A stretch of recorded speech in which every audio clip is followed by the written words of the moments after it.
بسم اللہ الرحمن الرحیم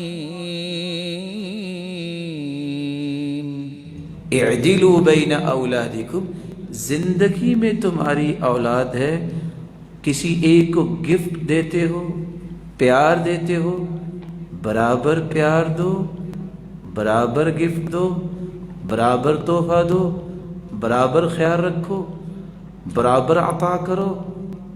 یہ برابری تمہیں اپنی اولاد میں کرنی چاہیے۔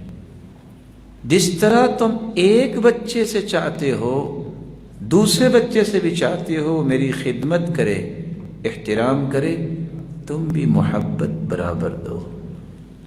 عمرہ بنت عبد الرحمن رضی اللہ تعالی، نعمان بن بشیر کی یہ والدہ ہے۔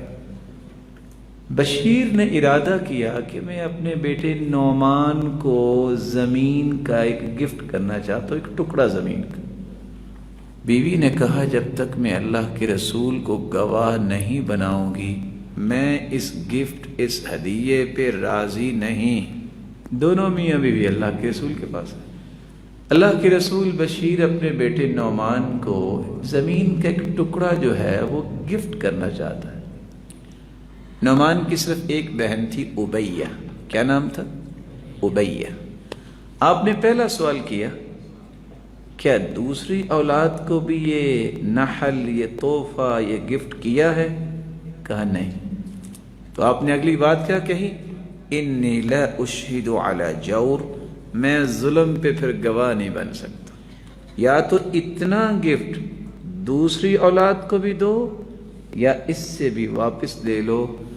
بشیر رضی اللہ تعالیٰ عنہ نے وہ گفٹ بھی واپس لے لیا۔